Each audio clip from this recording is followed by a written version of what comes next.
Kyle Rio. God, I'm so sorry, Kyle. I deeply apologize for how badly I butchered your last name. And nothing that I say will ever fix this. Kyle Riopel. I feel like that's right. What's your favorite song on the Shadow side?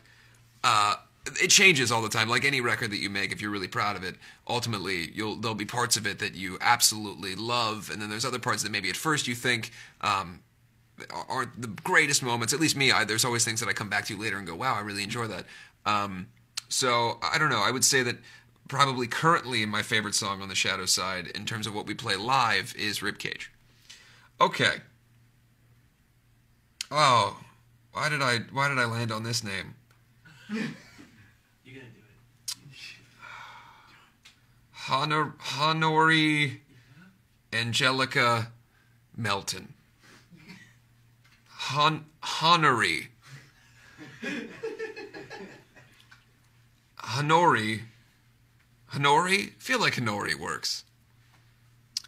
Honori Angelica Melton. What's your most embarrassing moment on stage? I will answer that question, and also I would say that my most embarrassing moment during this Facebook chat has been pronouncing your name. Or mispronouncing it. My most embarrassing moment on stage could really come anywhere between ages 19 through 24, where I mostly was more drunk than anyone you've ever met during every show that occurred. Most people know that I no longer drink, and that is because I do not remember a great deal of my early 20s. So my most embarrassing moments came from me acting like a fool, but there is one video in particular, if you're interested in looking up my embarrassing moments on the internet, of me almost going to tears, begging the audience to sing along with me. I believe it was 2009 or 10, and we were in Des Moines. I've seen the video plenty of times. And I drank a fifth of Single Barrel before we went on stage, and I was in such misery that I couldn't go on, and I really needed everyone to sing so that I didn't have to. So in this video, I'm laying on the ground going, "Promise me you'll sing. Promise me you'll sing along." And the song was Knives and Pens, and people did sing along. So thank you, BVB Army, for getting me out of that jam, even at a young age. Let's continue on. Mini Mina. Love it. I like your name quite a bit. It sounds like a cute and fuzzy animal.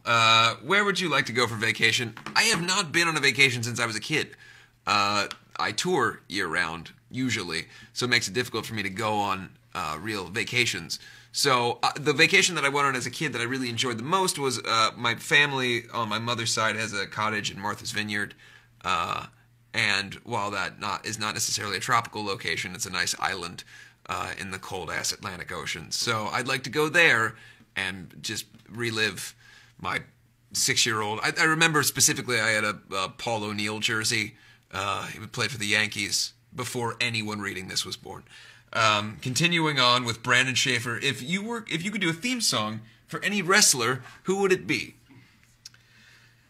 Brandon, I would have to go back to my favorite era in wrestling, which is when I was a kid, in particular WCW.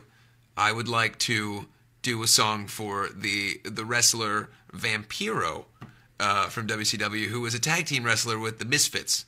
I thought it would be cool for Black Veil Brides or Andy Black, whatever it is, to do a song for him. Continuing on. By the way, if you guys are looking at the questions here, I'm not necessarily choosing them. Like there's no discrimination against the questions. I'm just sort of running my hand around randomly. So if you see a question that's come up and I'm not answering it, it is not because I'm trying to be mean to you. It is because I am dumb and miss things. Matthew Matta, was recording your solo record more stressful or difficult than recording BBB? To tell you the truth, it was an incredible amount of fun.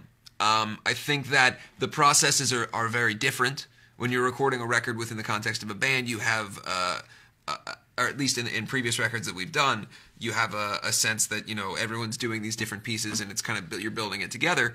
Whereas in the context of a solo record, you're really just kind of doing what you want to do every day. Both great experiences, both very different, but I have to say I really, really enjoyed the Andy Black record quite a bit. Let's move on. What do we got here? How far in production are you guys on the BBB album? Says Kayla Shearholt. Let's hope. Currently, I would say maybe 4 or 5 songs that are really ready to be mixed. There's many written, but as far as the recording process, we're about that far. What else we got here? Okay. I'm just scrolling right now. Not because I think any of them are bad, I'm just curious to go through them. Let's see. If I didn't go into the music industry, what would I be doing? Probably professionally reading questions on a live stream. And that question came from, by the way, I apologize. This one just says, I have all you songs. Thank you for that. Sarah Hengel says, how are my pets? Currently, they do not speak English very well, but I would assume, based upon their demeanor, that they seem happy. My dog is blind, so he doesn't see anything, but he wags his tail happily. And my cats they yell at me a lot, really, more than anything. They're very yelly cats. They're talkative and angry about most things. But they all seem fine. Everyone's good. Everyone at home is good. Brittany Kell says, are you dressing up for Halloween? If so, what are you going to be? To tell you the truth, I don't know. I haven't dressed up in a Halloween costume in a couple years. Or maybe I have. I don't remember. Mostly we play shows on Halloween, so this year I'll be home for Halloween. Or you know what? I may be in. Am I going to be in Knoxville for Halloween at that convention, Blasco? No, but right around there. Somewhere around there, I will be signing things at a convention. So I'll be dressed up as a man behind a table with a Sharpie. What else we got? By the way, that's my foot. If you're hearing a farting noise, it's not my butt. Okay, let's go through. I'm scrolling. Oh, damn it, I missed it. They're going very fast. I'm trying to... Alright, someone named Timmery, I almost read your question, but it's gone now, so... Ollie Bryant Jr. says, did you like Pokemon? When I was a kid, Pokemon was like kind of at the beginning stages of its popularity, with like the cards and the Game Boy game and everything. I never really got into it that much, but I knew a lot of people that did, and I remember the cards. I remember like at one of the flaming dragon one was worth more if it was made out of tinfoil. That's all I really know. But I do know that my guitar player in Andy Black, who's been on tour with me the last couple tours, is a huge Pokemon Go player. And it looks like fun. I don't have it. When we were in Japan on that tour, I saw literally everyone playing it, from 900-year-old women to 9-year-old kids. So it seems like a very popular thing. I'll have to get on that. Let's see, what else? Why didn't I have more Canadian shows, says Amy Brown.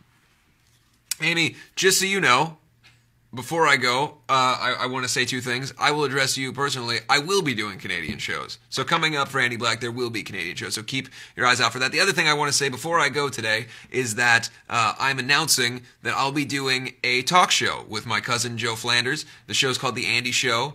And it'll be coming up very soon, so there'll be lots of information. So shortly, there'll be a website up at theandyshow.tv, and I hope you enjoy it. We'll have tons of guests, and Joe will just talk shit the whole time. So I hope you enjoy that. That'll be coming up soon, and there's a lot more coming after that, but that's what we got right now. So it was good talking to you guys. I hope you enjoyed my Facebook chat, and now I have to play with all these iPads.